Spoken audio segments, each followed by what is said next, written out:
Alrighty everybody, and welcome back to the channel. Today I'm going to be doing a very in-depth guide on the not so complicated Julius. So he's a new character that had just come out recently. There is a fairly straightforward kit on him, so this video will not be quite as long as Stella, where there was a lot of stuff to test on Stella.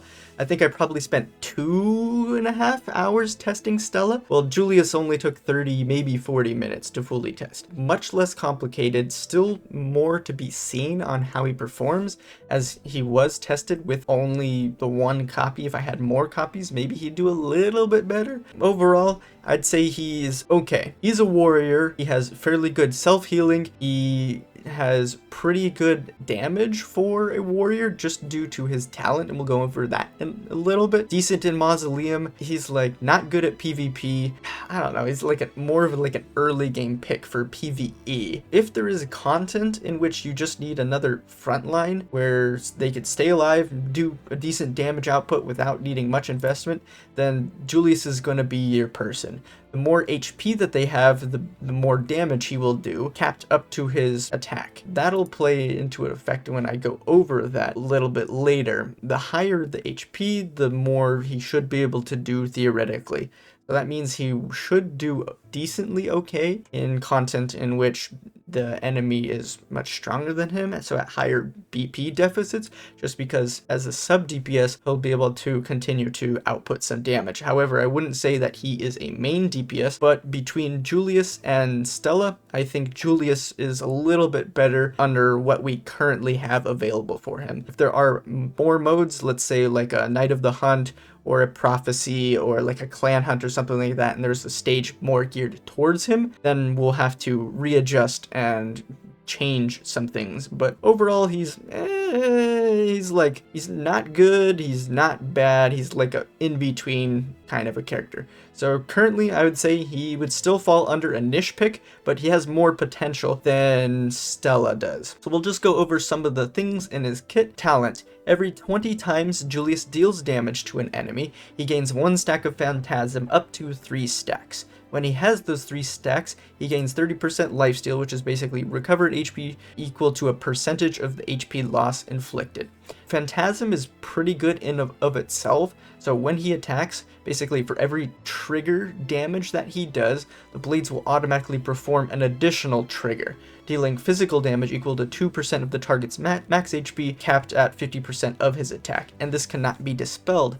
So that's really good. It means once he has those stacks, then he's good to go. His stack gain on just this is fairly quick. So I'll talk about this a little bit more because we need to understand a little bit on the rest of how the rest of his kit works. The first thing is deals whatever 97% attack physical damage. So if you look at all of his stuff, it's all fairly low except for this. This is his big boy, big hit type of damage. So on this, it says just deals 97 attack physical damage. So I tested the basic attack. It does not cleave on the basic attack. His special also does not cleave. And then his ultimate is everybody within the range, so it's technically a cleave. So for the basic attack, 97% attack physical damage. Despite this just being a 1 instance hit, he actually does 2 hits or he does 3 hits on his basic attack. So he either does like a forward slash backslash, or he does like a up down and then like a forward slash or a backslash. I don't remember which one it is. So it's kind of random on it, and if you restart the stage, he was still going to follow the same pattern. So if it's a 3-2-3-2, or if it's a 3-3-3-3-3, or if it's a 2-2-2-2-2, it's always going to be the same if you restart the stage. However, if you lose the stage, quit, and have to redo it, that will change his pattern. Additionally, if you restart the stage and move him to a different tile and start him there, his pattern will change again. So it's only if you're restarting the stage on the same tile will his pattern be the exact same. So you could kind of mess with the RNG on this, because that can greatly change when he is getting his stacks down for his talent. Because remember, it's every 20 times he does damage to an enemy, he gains the 1 stack of Phantasm. The other thing to note is that the Phantasm stacks are counting as Julius dealing damage to the enemy. So the more stacks of Phantasm you have, the quicker he's going to ramp up gaining his stacks, his 3 stacks of Phantasm. So the big time frame is getting that first stack. When I tested him, it was roughly 20 to 24 seconds on average for getting his first stack. Then it was an additional 10 to 12 seconds afterwards in order to get to the 10 stacks, and then it was an additional 5 to 7 seconds to get the third stack. So basically every time he gets the stack, so basically between the first and the second stack is a third reduction. Between the second and third stack, it's a half reduction. So it gets faster and faster in gaining those stacks. That's good to know. Typically, the first stack is going to trigger sometime after his special triggers. So we now know basic attack is doing 2 or 3 hits on his basic attack. His special is after every 4 basic attacks, he will do multiple instances of damage to the target, totaling 460%.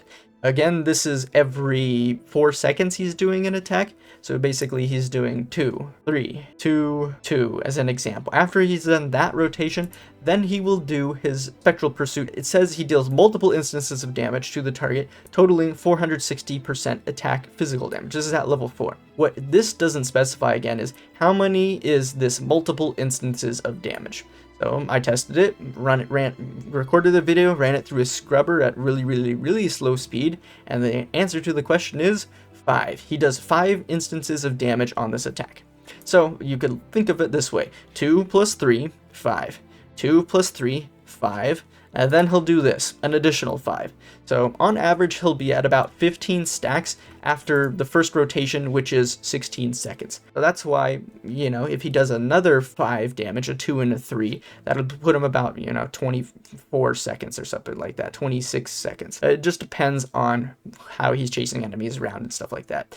These don't cleave. If it did cleave, then that might be pretty sweet. And so I was like, okay, very interesting. So that's stacking everything. The lifesteal also triggers on the Phantasm after attacks.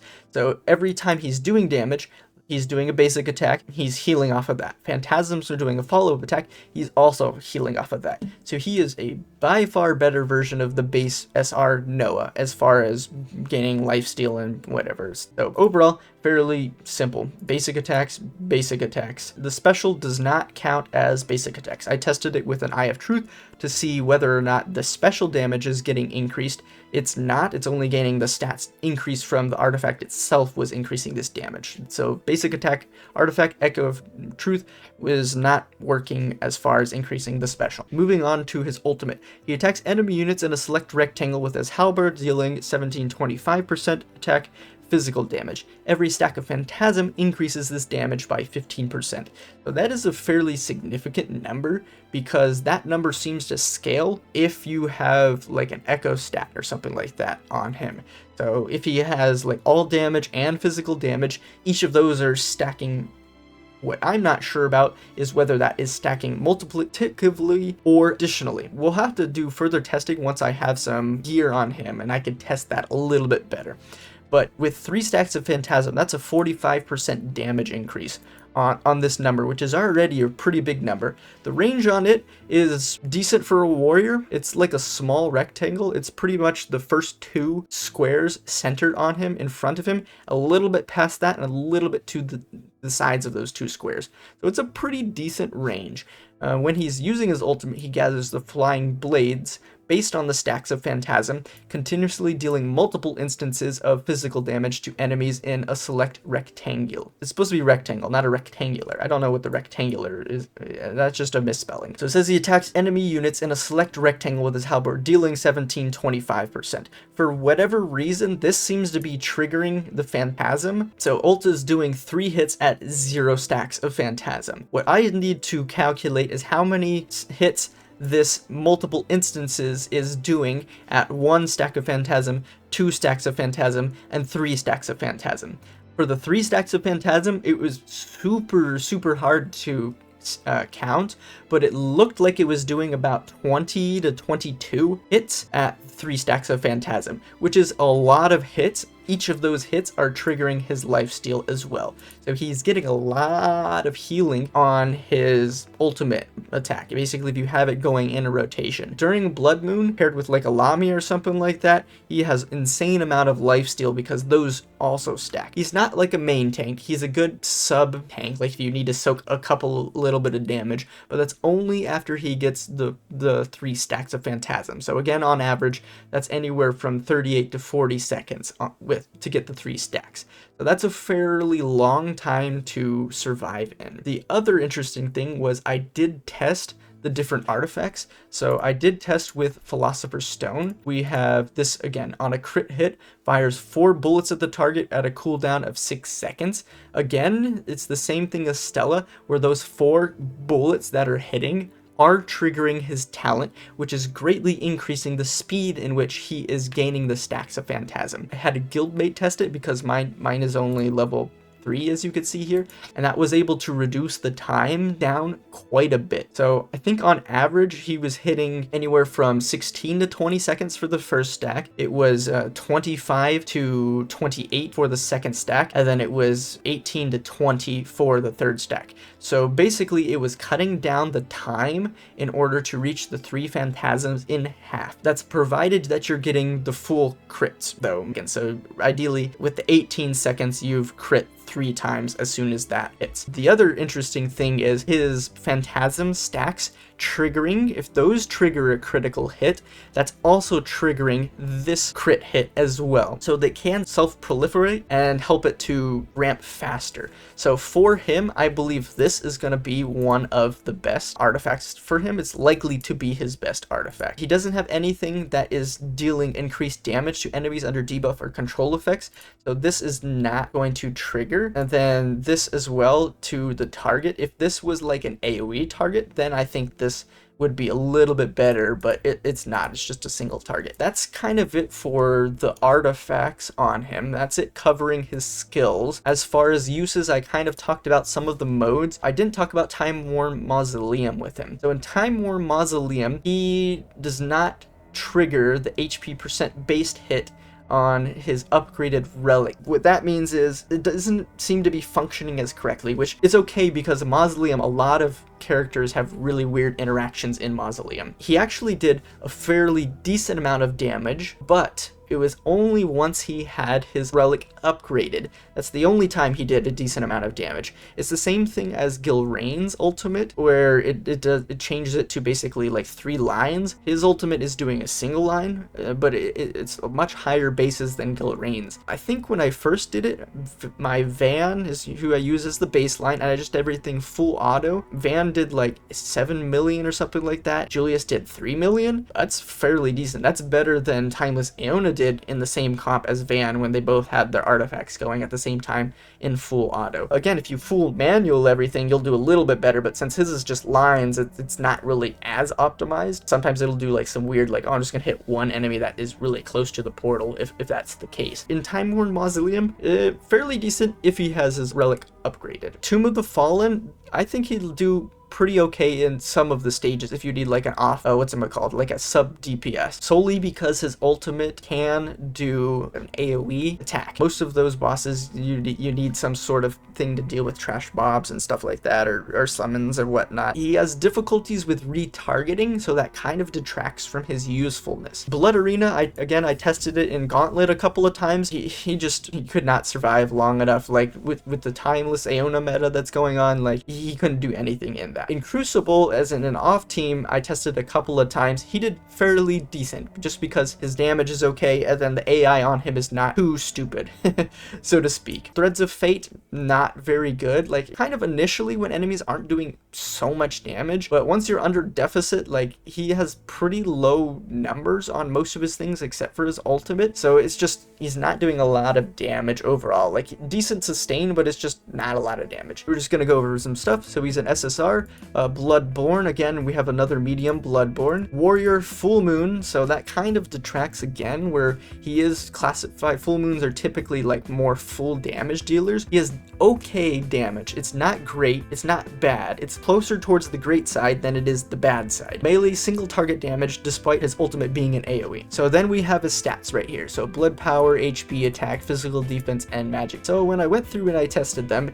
he's basically 14th place for his BP. The second highest out of the 8 warriors. I'm only counting the SSR warriors. He was 18th as far as HP goes, so he's kind of in the middle of the pack, closer towards the front half, so probably around the 30th percentile. He had the 7th of 8 lowest as far as the warriors, so really low as far as warriors are concerned. As far as attack, he was the 15th lowest attack overall, 4th lowest for the warriors, so directly in the middle as far as the warriors. So warriors overall are kind of weird. His really low attack is kind of detrimental. His ultimate is pretty much 95% of his damage or higher. The rest of his stuff is not doing a whole lot of damage. I mean, his special contributes a little bit. Most characters are front-loaded into their ultimates, especially if they are a damage dealer, but his is even more so. His Phantasm stacks that, triggering the talent, again, the other bulk majority of his damage. His physical defense was 7th overall, so he has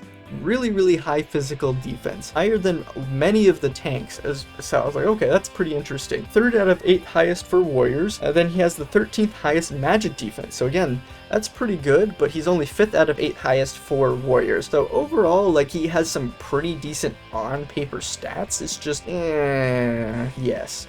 If we go over to Julius and the builds, I haven't built anything on here. He's likely to be a Philosopher's Stone, and then his ultimate, or his level up priority is going to be ultimates, and maybe some special, maybe some basic attack in that order. Gear is probably going to be physical build damage. It's going to be attack speed, so he ramp up faster, and then it's going to be, I don't know, on somebody like him, like maybe all damage, because that'll scale his ultimate even further. Also, I might just say Blood Soul Recovery at like per most of these characters. Okay, so here we are for Julius. If we go over some of them, I think he'll likely be pretty decent in the early game.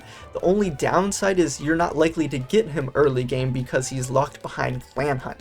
So I'll probably need to change this to be something like that. Like, you aren't likely to get him until mid game, because I think Serene would be a better pick over Julius as of right now. Late game and end game, I feel he's going to be a niche pick. Let me change these, because I don't think you'll get him that early. Threads of Fate 13 to 15, like, he may have a use. Higher chapters, I don't think he'll have a use, just because you're battling the deficit. Time War Mausoleum, fairly decent overall. Like, pretty good. Maybe I could even bump him higher than this. So maybe I'll say like an A+ or something like that, but I'll keep him at A for now. Tower Purification, meh. In Bloodborne, he would actually be a pretty good pick, because it's basically him and Lamia are the only 2 real DPS characters that we have. Everybody else is kind of like a sub DPS character, and then you have like Del Carlo, who's just like a really strong character. So if you have a 5th slot open, Julius is a very strong contender for that 5th slot. As far as the bosses, I said he'll probably do decently good in Zagon, not so well in Baphomet, just due to the issues with targeting the summons on the side. Clive, he'll probably do better than Sheila, just because once Clive becomes untargetable, his ultimate should be able to handle, due to the large damage, the groups of mob summons. For Sheila, it's not going to be quite as well, just because he's a warrior and he'll be moving around. However, the healing, trying to stay alive during Sheila, could be useful as well. For Atoll, Phantom of Aeon, and Samuel, I don't believe he's going to be good, just due to the mechanics of the stages and being unable to target specific things and so on and so forth. He might be better in Phantom of Aeon than anything else. Atoll, maybe I'll bump him up to a C, just because she does go untargetable, and so you could kind of hit 2 out of the 3 I tested it. Depends on where he was positioned and whether or not you got knocked to one side or the other with her slam. We don't have any data for the first 4 seasons because he wasn't here. Again, in season 5 of Blood Arena, he's just not going to be good, just with the current meta that we have. Crucible, I still need to do more testing. He seems to be doing okay-ish in the current, like a 3rd team or something like that. The rest of the data we don't have, so overall that's going to put him at a C, which is niche. That's better than the Stella. That's kind of it for my in-depth review. The things that I still need to test is basically how many hits the ultimate is doing total at 1, 2, and 3 stacks of Phantasm. So hopefully that answers all of your questions and was a pretty good in-depth guide on Julius and whether or not you should pull him or focus Serene over Julius. I'd likely say get 1 copy of Serene first, 1 copy of Julius first, and then focus on Serene to reach the 3 copies, and then start working on Julius, is what I would do personally. Whether or not that's what you like, as he is a male character and we don't have very many of those, so sometimes people pull for the male characters. Anyways, we'll go ahead and end the video there. Thank you for stopping by, and we'll see you all in the next one.